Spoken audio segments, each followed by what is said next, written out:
Hi, I'm Catherine, and welcome to my channel where I talk all things self-care, midlife, and being in the heart of your busy family. And today I wanted to talk to you about New Year's resolutions and whether it's the right thing to do to make New Year's resolutions or whether there are other ways that might serve you better. Now, the reason that I mention this is that many people at this time of year, they think about what they want to have in their lives, how they want to feel, the changes that they want to make. And it's the obvious time to bring in changes, to make new decisions, to try and alter how you feel about things. A lot of those resolutions are made on the back of how we feel after Christmas. So if you've eaten too much, you've drunk too much, you haven't done any exercise, you haven't been outside very much, perhaps you're feeling overwhelmed with work, perhaps some of your personal relationships have felt a bit more challenged. A lot of those decisions about making those New Year's resolutions are based on how you feel in that moment. And that's not a bad thing. It's good to reflect on the fact that you need to make some changes in your life. When we make those decisions, when we make those New Year's resolutions, unfortunately what happens is we declare that we are going to lose 2 stone, quit drinking in January, join a gym, get a new job, whatever it is that you feel that best serves you in terms of achieving your New Year's resolution. They tend to be very much sort of fleeting thoughts about how you're going to do it. You start off with great gusto, great momentum, and then sometimes those thoughts only last a day. Sometimes the resolution can last a week. Sometimes it makes it to the end of January, but very few people make it beyond the end of January and into the rest of the year. So the reason that I wanted to talk to you about New Year's resolutions today is because I think there are better ways of managing those changes. And part of it comes from how we plan it, because declaring a New Year's resolution without thinking through a whole plan can mean that you fall at the first hurdle. Some of the ways that we do things tend to be based on deprivation. And I'm thinking of things like dry January. And again, it's well observed that people do dry January, they do really well, and then they get into February and they feel like they've missed out so much in January, and they try and make up for all the drinking time that they've lost. And actually, it just takes you back to how you felt just after Christmas and at the beginning of January when you declared you weren't going to drink for a month.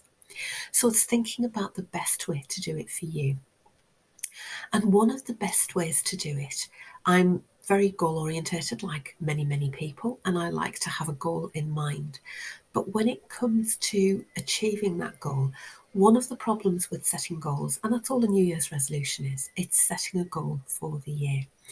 One of the problems with it is if we start out and we don't make it to the goal, we tend to have a feeling of failure. We feel like we failed because, for example, I want to lose 2 stone this year. And then you lose a stone, you feel really good, you feel really proud of yourself. And for whatever reason, the weight loss grinds to a halt. Perhaps you've got holidays, you've got other things going on. You're not quite as focused as you were. Because you've only achieved half of where you wanted to be, even though that achievement is really good and you should be really proud of yourself, because you didn't quite make it to the end goal, the risk is that you feel like you failed. And once you feel like you failed, you lose the momentum to continue, even though you've actually done really well. And you're at risk of going backwards and putting on the weight that you'd lost instead of continuing to move forwards. So when we think about it in different ways, goals are great in having an end idea of where you're aiming for, because if we don't have an end product to aim for, we don't have an idea of where we're aiming at and what we want to achieve, then it's really hard to work out how to get there. But I'd like you to think about the process rather than the end goal. So again, I'll come back to the example of weight loss. If you are wanting to move some weight, to shift some weight, to release those excess pounds, either the stuff you've gained over Christmas or weight that you'd gained through the pandemic, I was just as much as everybody else. I gained weight through the pandemic. So it was something that crept on gradually. And again, we need to think about how we can live a life where we allow ourselves to get rid of that excess weight and continue to maintain that new lower weight. So it's actually far more important, even though an end goal is really good, it's far more important to find a process that works for you and then live by the process rather than just focusing on the end goal.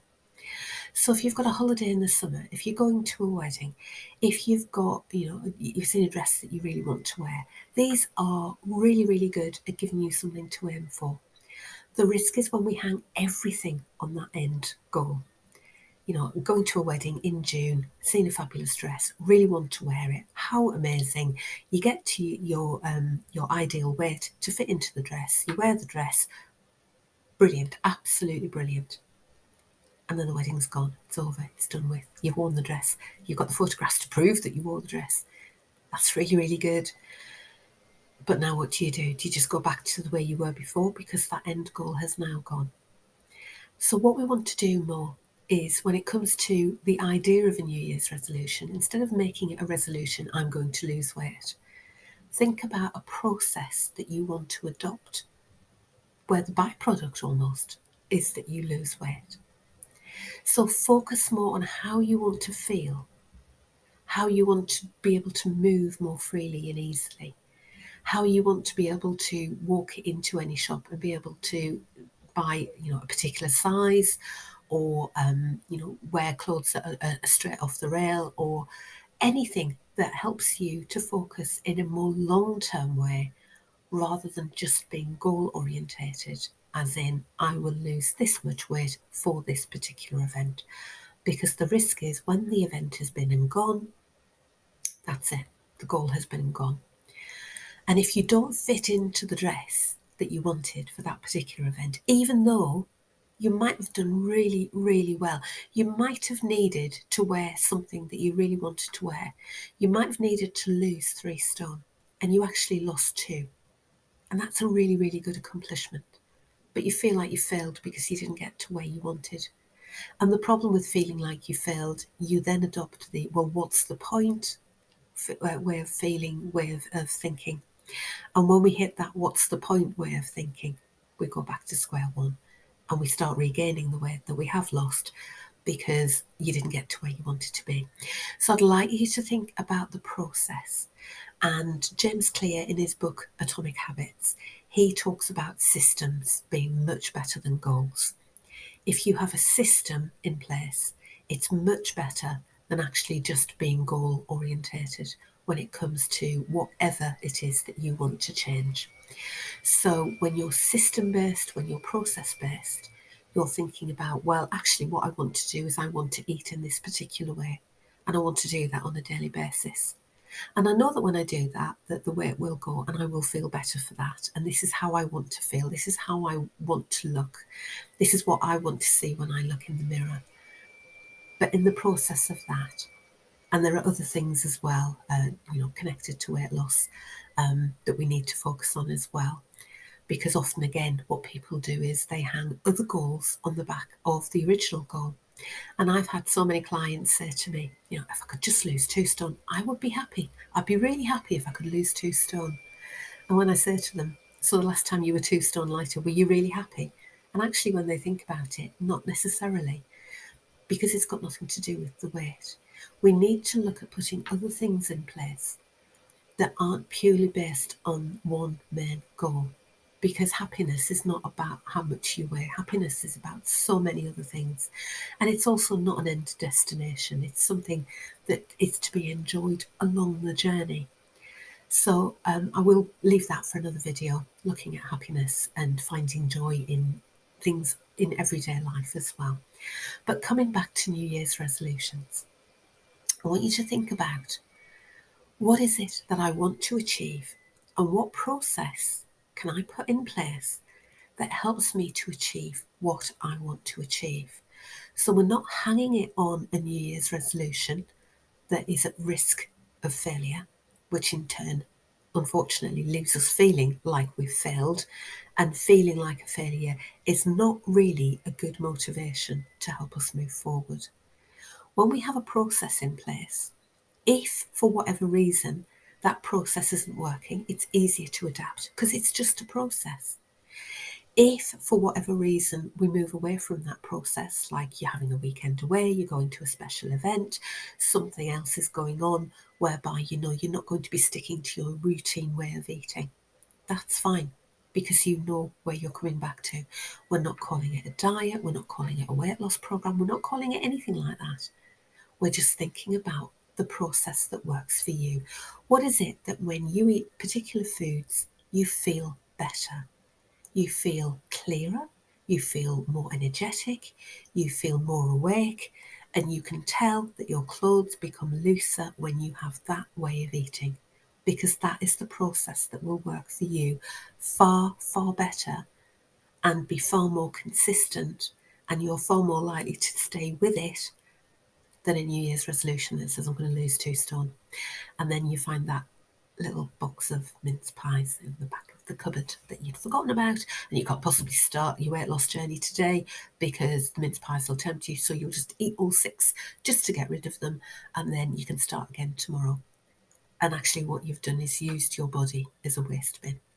So it's looking about a little bit deeper. It's looking at what process do you want to adopt rather than hooking everything onto an end goal. There is nothing wrong with having a goal. There is nothing wrong with having an idea of what you want to achieve, because actually you need that in order to develop your process of doing it. But don't hang everything on the New Year's resolution. Actually invest your time and energy in working out and adapting and constantly changing to make it work for you, the process that you need to adopt to make things better. So whether, as I say, it's weight loss, whether it's cutting down or cutting out alcohol because you feel like you've drank too much over Christmas and New Year, whether it's increasing your exercise, whether it's work related, whether it's relationship related, whether it's taking up a new hobby, it doesn't matter what it is. New Year's resolutions are great for highlighting what you want to do, but make sure that you think about the process you need in your life to make it happen.